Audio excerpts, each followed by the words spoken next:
हाँ दोस्तों, welcome back to Aptech AD. आज हम बात करने वाले हैं MMPC 003। हम करेंगे रैपिड रिकैप ताकि हम सारे टॉपिक से फैमिलियर हो जाएं। सबसे पहले बात करते हैं बिजनेस इन्वायरमेंट क्या है और उसके स्कोप और नेचर क्या है।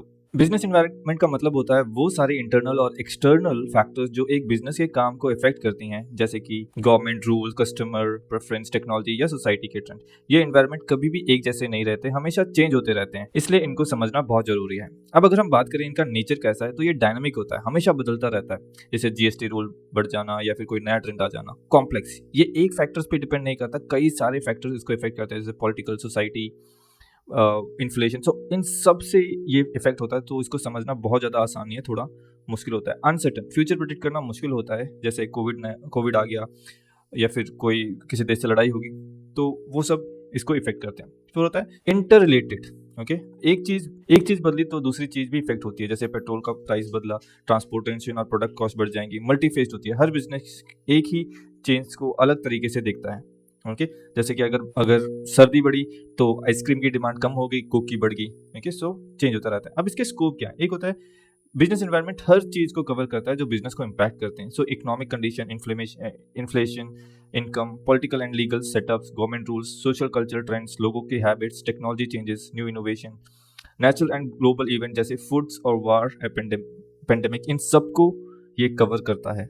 ओके, अब बात करते हैं इंपॉर्टेंस ऑफ इन्वायरमेंट एनालिसिस। हमें ये बिजनेस इन्वायरमेंट को पढ़ना क्यों जरूरी है? ठीक है, एक होता है अपॉर्चुनिटीज और थ्रेट के बारे में हमें पता चलता है कि नए मार्केट के लिए कौन सा कॉम्पिटिटर है, ये समझने में। ओके, फिर आता है हमारे पास मार्केट ट्रेंड को हम समझ सकते हैं कि मार्केट में क्या ट्रेंड चल रहा है, कि कौन से प्रोडक्ट चल रहे हैं, जैसे इको फ्रेंडली अभी सारे लोग प्रेफर कर रहे हैं। ये सब हम समझ सकते हैं।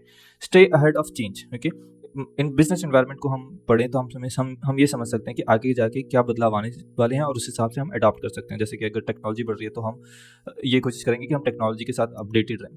Make strategical decision like where to invest, which product to launch. Okay, और ये भी इंश्योर करता है कि जो हमारा बिजनेस है वो नई चेंजेस को अडेप्ट करें और ग्रो करता रहे।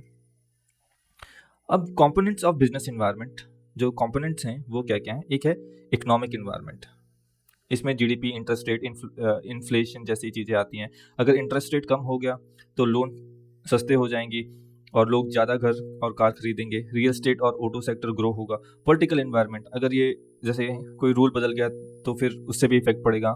लीगल एनवायरनमेंट पढ़ना बहुत ज़रूरी है, इससे हमें पता चलता है कि कौन से लॉ और रेगुलेशन अभी चल रहे हैं और हमें क्या फॉलो करना पड़ेगा। जैसे फॉल्स एडवर्टाइजमेंट करना इलीगल है, कस्टमर प्रोटेक्शन एक्ट के अंदर आता है, तो हमें उस हिसाब से सारी चीज़ें देखनी पड़ती हैं।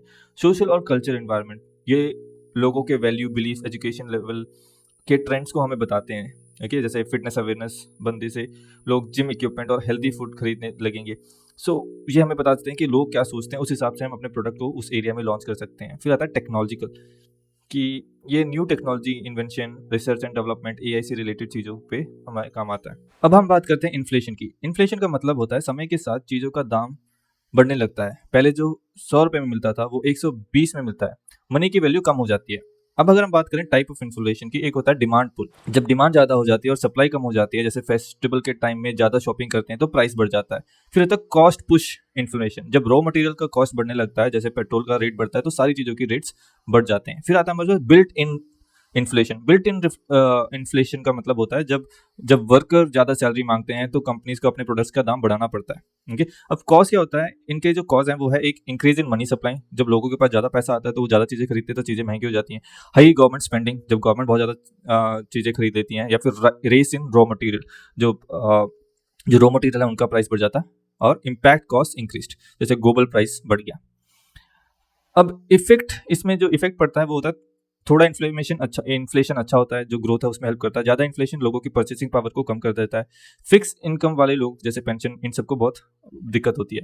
अब हम बात करते हैं नेशनल इनकम की। नेशनल इनकम का मतलब होता है एक साल में देश में जितना भी प्रोडक्ट हुआ, गुड्स या सर्विस का जितना भी प्रोडक्शन हुआ, उसकी वैल्यू क्या है। अब इसको कैलकुलेट करने के मेथड होते हैं। एक होता है प्रोडक्शन आउटपुट मेथड, जो चीज़ बनी है उसका टोटल वैल्यू, जैसे कार, मोबाइल, वीट, इन सब का वैल्यू ऐड करना, जितना भी प्रोडक्शन है उनका, और फिर हम देखते हैं कि कितना हमारा नेशनल इनकम है। दूसरा होता है इनकम मेथड, जितना भी इनकम लोगों ने अर्न किया है, सैलरी, रेंट, प्रॉफिट, इन सबको हम ऐड करते हैं। फिर होता है एक एक्सपेंडिचर मेथड, जो लोग और गवर्नमेंट के खर्चे किए गए गुड और सर्विस को हम देखते हैं। अब इसमें जो प्रिकॉशंस हैं वो है, एक इसके जो प्रॉब्लम है, एक तो डोंट काउंट इलीगल मनी, जो ब्लैक मनी होता है वो सब इसमें नहीं आता। अवॉइड डबल काउंटिंग, इसमें हमें उसका भी ध्यान रखना पड़ता है। फिर होता है इंक्लूड ट्रांसफर पेमेंट, जैसे पेंशन, स्कॉलरशिप। ओके, अब हम बात करते हैं बैलेंस ऑफ पेमेंट, BOP क्या है। ओके, अब बैलेंस ऑफ पेमेंट और balance of trade almost same, एक जैसे सुनते हैं, पर बैलेंस ऑफ पेमेंट का मतलब होता है देश का टोटल इंटरनेशनल ट्रांजेक्शंस का रिकॉर्ड। ओके, कि कितना एक्सपोर्ट हुआ, इन्वेस्टमेंट, एड, ओके, क्या मदद मिली, इन सब, कितना हमने दिया, कितना हमने लिया, उस सब को हम बोलेंगे बैलेंस ऑफ पेमेंट। अब इसमें दो अकाउंट होते हैं, एक होता है करंट अकाउंट। करंट अकाउंट में हम देखते हैं कि कितना हमने गुड सर्विस लिया या दिया। ओके, और कैपिटल अकाउंट में हम देखते हैं जो इन्वेस्टमेंट हमने किया है, जैसे बड़े बड़े कहीं हमने पैसा लगाया, उन सबको हम कैपिटल अकाउंट में रखते हैं। फिर आता है balance of trade. Balance of trade होता है सिर्फ गुड के एक्सपोर्ट या इम्पोर्ट का difference. Okay, balance of trade होता है जो हमने इंपोर्ट किया और जो हमने एक्सपोर्ट किया, उसका जो डिफरेंस आया, ओके, उसको हम बोलते हैं बैलेंस ऑफ ट्रेड। ओके, जैसे इंडिया ने ज्यादा ऑयल इंपोर्ट किया करते हैं तो ट्रेड डेफिसिट हो जाता है, और अगर एक्सपोर्ट ज्यादा हो और अगर एक्सपोर्ट ज्यादा हो, इंपोर्ट कम हो, तो हम उसको सरप्लस कहते हैं। अब बात करते हैं हम ट्रेड फाइनेंसिंग। जब कोई कंपनी इंपोर्ट एक्सपोर्ट करती है तो उनको फाइनेंशियल सपोर्ट चाहिए होता है, जिसे हम कहते हैं ट्रेड फाइनेंस। ये सपोर्ट बैंक या फाइनेंशियल कंपनी से मिलता है ताकि बायर और सेलर दोनों सिक्योर फील करें। अब इसके जो मेन इंस्ट्रूमेंट है वो है letter of credit. Bank seller को पैसा तब देता है जब बायर सारे टर्म्स फुलफिल करता है। एग्जाम्पल, इंडियन बैंक एक चाइनीज सेलर को LC या लेटर ऑफ क्रेडिट देता है। सेलर को कॉन्फिडेंट मिलता है कि हाँ, ये काइंड ऑफ एक गारंटी होता है कि हाँ, मेरे पैसे मिल जाएंगे। या फिर होता है बिल ऑफ एक्सचेंज, एक रिटर्न प्रॉमिस होता है कि एक फिक्स डेट पे पैसा दिया जाएगा। जैसे बायर बोलता है 90 दिन में मैं 10 लाख रुपए तुम्हें दे दूंगा। बैंक गारंटी, अगर बायर पेमेंट नहीं करता तो बैंक उसकी जगह पैसे देता है। तो ये एक काइंड ऑफ बैंक गारंटी देता है, अगर इसने पैसे तुम्हें नहीं दिए इतने दिनों में तो फिर मैं तुम्हें दे दूंगा। जैसे कि तुमने कुछ खरीदना है, और जैसे कि तुम खिलौने खरीद रहे हो, चाइना से इंपोर्ट कर रहे हो, तुम्हें वो बेचना है, और तुम्हें पता है कि जब बेचेंगे तुम्हारे पास पैसे आ जाएंगे, पर अभी तुम्हारे पास उसके लिए पैसे नहीं है, तो तुम एक बैंक को बोलते हो कि यार तुम अभी इनको बोल दो कि मुझे सामान दे दें, और बैंक गारंटी देता है कि अगर इन्होंने नहीं दिए तो मैं तुम्हें दे दूंगा। फिर होता है एडवांस पेमेंट, इंपोर्टर्स पे अपफ्रंट। फिर आता है फैक्टरिंग, एक्सपोर्ट अपने इनवॉइस भेज देते हैं एक फाइनेंशियल कंपनी को और तुरंत कैश ले लेते हैं। ओके, फिर हम बात करते हैं बिजनेस एथिक्स की।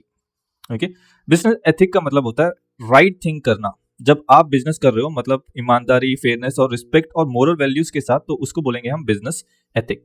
अब क्यों इसकी जरूरत होती है? एक होता है बिल्ड ट्रस्ट, कस्टमर उन कंपनी पर ज्यादा भरोसा करता है जो एथिकल होते हैं। जैसे टाटा ग्रुप वो इसलिए जाना जाता है क्योंकि वो बहुत एथिकल थे, उन्हें पता है अगर टाटा का सामान है तो भरोसेमंद होगा।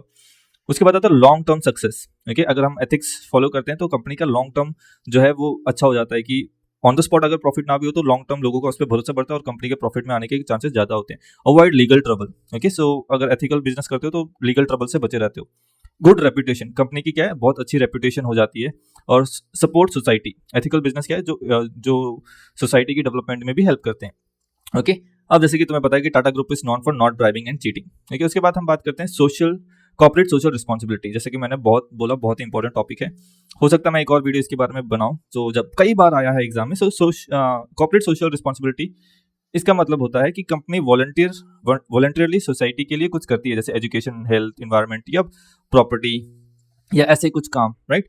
So why is it important? Business society के रिसोर्स यूज करता है तो सोसाइटी को भी उसको रिटर्न में कुछ देना पड़ता है। ठीक है, इससे क्या होता है कि पब्लिक इमेज इंप्रूव होती है कंपनी की, एम्प्लॉय को प्राइड फील होता है। जैसे अगर तुम टाटा में काम करो तो तुम्हें अच्छा लगता है, भाई मैं टाटा में काम कर रहा हूँ या गूगल में काम कर रहा हूँ। क्यों? क्योंकि वो इतना उन्होंने अच्छा इमेज बना रखा है, वो लोगों की इतनी हेल्प करते हैं, इसलिए। ओके, पुअर रिच गैप कम होता है, सस्टेनेबल ग्रोथ होती है। अब इंडियन एग्जांपल जैसे टाटा ग्रुप ने किया है, टाटा ग्रुप एजुकेशन के सेक्टर में बहुत है, कैंसर हॉस्पिटल है, क्लीन वाटर की हेल्प करती है। इन्फोसिस फाउंडेशन ने क्या, rural development, school education. Reliance foundation ने भी बहुत काम किया, हेल्थ केयर, स्पोर्ट्स और इन सब में वो हेल्प करती है।